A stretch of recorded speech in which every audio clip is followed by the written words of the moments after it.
Assalamualaikum warahmatullahi wabarakatuh. Selamat siang semuanya. Sebelumnya, saya ucapkan terima kasih atas waktunya karena sudah menyempatkan untuk hadir dalam rapat advokasi kali ini. Sebelumnya, perkenalkan kelompok kami. Nama saya Miftahul Dewi Carolina sebagai petugas PMIK.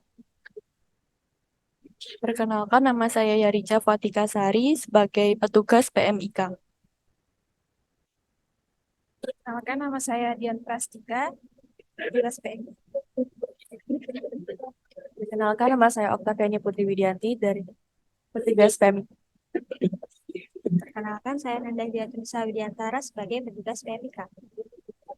Perkenalkan nama saya Niatri Aprilia sebagai PMIK.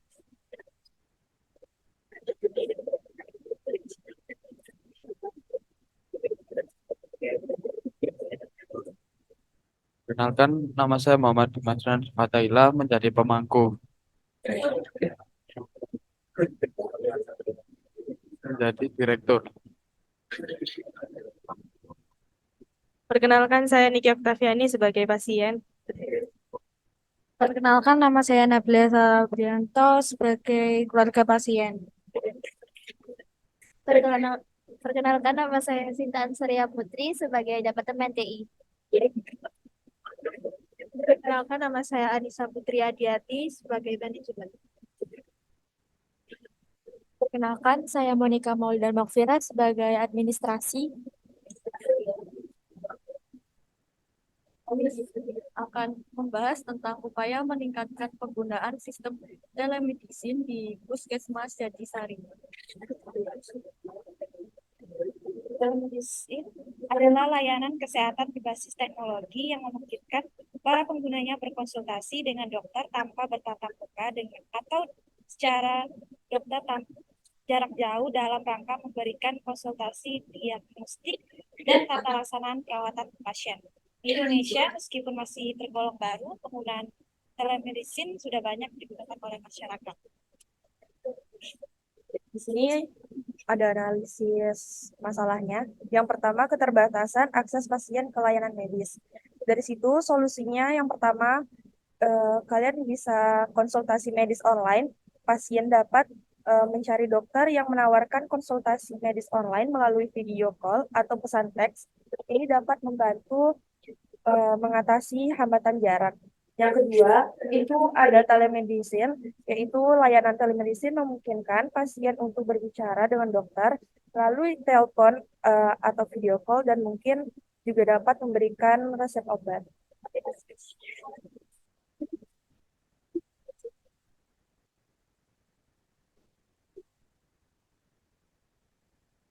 Baik, izin memberi sanggahan.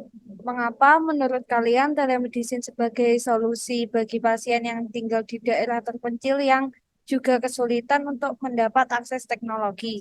Bagaimana cara kalian menyikapinya? Terima kasih. Oke, izin saya menjawab. Meskipun telemedis dapat menjadi solusi bagi pasien di daerah terpencil, eh, kurangnya akses terhadap teknologi dapat menjadi hambatannya. Namun, ada cara untuk mengatasi masalah ini, seperti berinvestasi di bidang infrastruktur, mengembangkan telemedis berbasis seluler, berkolaborasi dengan petugas kesehatan masyarakat, dan melakukan kampanye kesadaran masyarakat. Kita dapat membangun koneksitas internet, menyediakan peralatan yang diperlukan, dan melatih petugas kesehatan untuk menggunakan teknologi telemedis. Baik, terima kasih. Masalah yang kedua yaitu dokter yang ingin menggunakan telemedicine.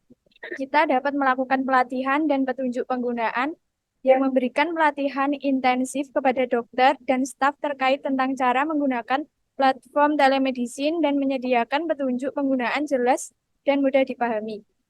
Yang kedua, dukungan administratif memiliki tim administratif yang siap membantu dokter dalam hal administrasi seperti penjadwalan konsultasi, pengelolaan catatan pasien, dan penanganan pembayaran.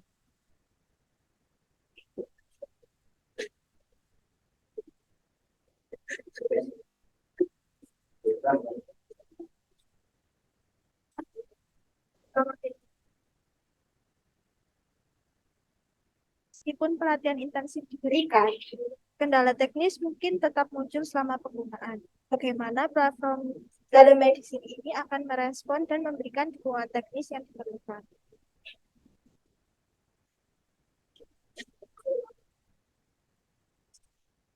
Solusi yang diberikan bisa melakukan pelatihan yang komprehensif.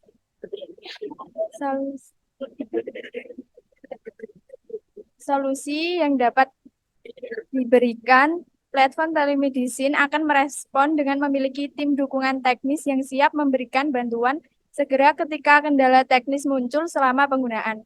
Mereka akan menyediakan bantuan melalui berbagai saluran komunikasi seperti chat, telepon, atau email, dan mereka juga dapat memberikan panduan atau tutorial jika diperlukan untuk mengatasi masalah tersebut. Kemudian masalah selanjutnya seperti kurangnya kesadaran publik tentang telemedicine.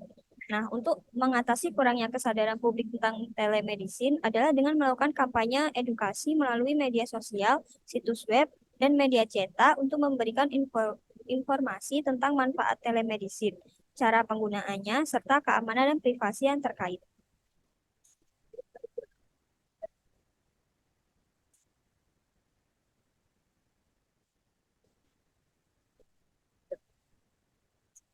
Izin bertanya dari pemangku, apakah ada yang ditanyakan terkait masalah yang ketiga?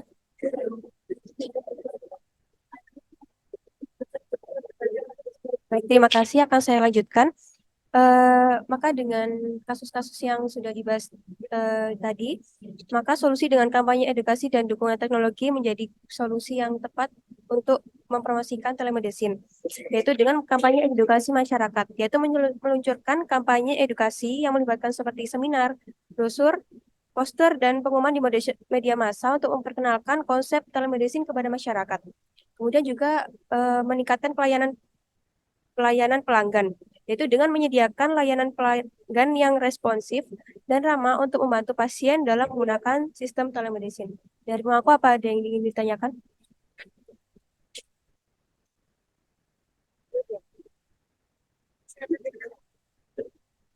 Izin menyanggah. Untuk kampanye edukasi mungkin tidak cukup untuk memotivasi masyarakat untuk mengadopsi telemedicine. Ada kemungkinan bahwa masyarakat masih lebih memilih layanan medis fisik. Bagaimana cara mengatasi kurangnya minat masyarakat dalam mengadopsi telemedicine meskipun kampanye edukasi? Baik, terima kasih atas sanggahnya. Saya izin menjawab. Ada beberapa cara untuk mengatasi kurangnya minat dalam mengadopsi telemedicine meskipun sudah ada kampanye edukasi. Di antaranya yaitu meningkatkan aksesibilitas. Telemedicine ini dibuat lebih mudah diakses dengan meningkatkan konektivitas internet dan menyediakan platform yang lebih ramah pengguna. Hal ini dapat membantu orang-orang yang mungkin lebih memilih layanan medis fisik karena masalah aksesibilitas. Jadi mereka akan merasa lebih mudah jika menggunakan telemedicine. Kemudian menawarkan pengurangan biaya atau layanan yang lebih cepat. Ini dapat memotivasi masyarakat untuk mencoba telemedicine. Misalnya saja, beberapa perusahaan agensi menawarkan biaya yang lebih rendah bagi mereka yang menggunakan layanan telemedicine. Dan hal ini bisa membantu terkait masalah masyarakat yang masih ingin menggunakan layanan medis secara fisik. Terima kasih.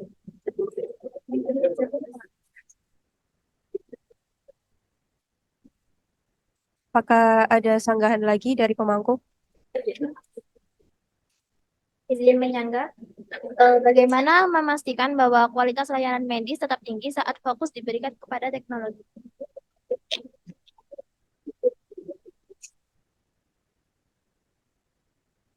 Izin menjawab. Dari sanggahan tersebut, maka perlu adanya keseimbangan antara fokus pada teknologi dan aspek medis dalam manajemen Puskesmas.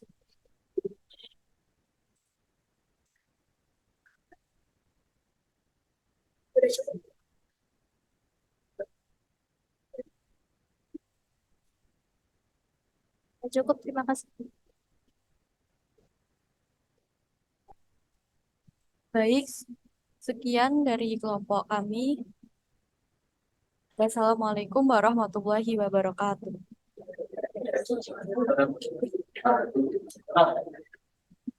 Silakan dari kelompok lain di tanggapan atau masukan.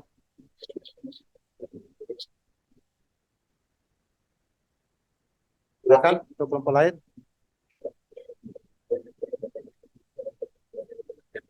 Silakan.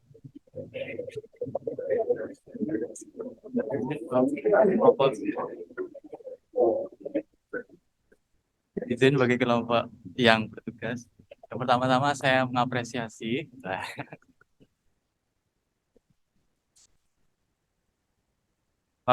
di sini dan juga tadi runtutan masalahnya udah dijelaskan dan saya cukup tertarik pada solusi yang ditawarkan dalam mendesain ya. Ya. Udah gitu aja Pak, saya mengapresiasi aja.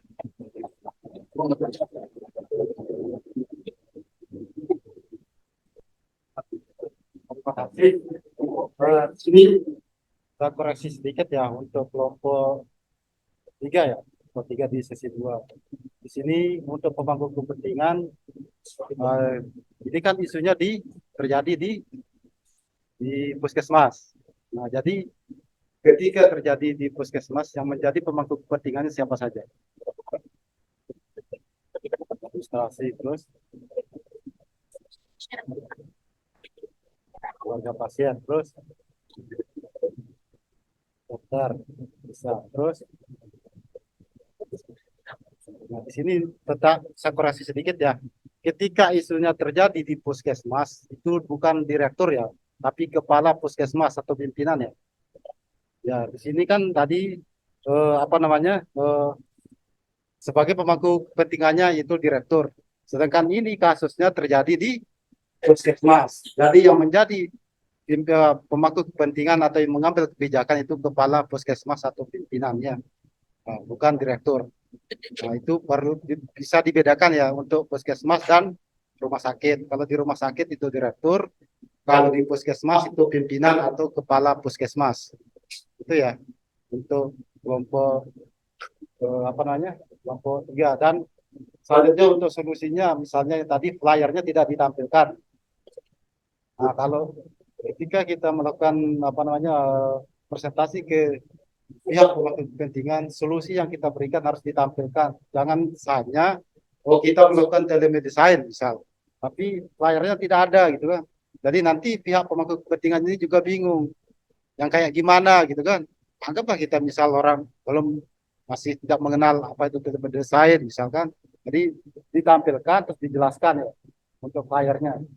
Jangan kita solusinya menggunakan telemedicine, tapi kan bentuknya kayak gimana kan, modelnya kayak gimana, apakah bisa diakses untuk semua orang, bagaimana dengan yang di pelosok tidak ada sinyal, kan itu harus kita jelaskan semua kan untuk yang pada pemangku kepentingan atau pengambil kebijakan. Karena kan telemedicine ini kan komunikasi dokter tanpa tatap muka, kan gitu. Nah, jadi ketika kita menggunakan telemedicine, di mana kalau masalahnya di pelosok tidak ada sinyal ataupun sinyal internet, bagaimana cara mengaksesnya, terus dampaknya bagaimana, sempatnya apa kan harus dijelaskan untuk sehingga solusi atau solusi yang kita bawa ke pemangku kepentingan bisa diterima atau bisa dipahami, gitu ya. Oke, untuk kelompok 3 kita beri tepuk tangan.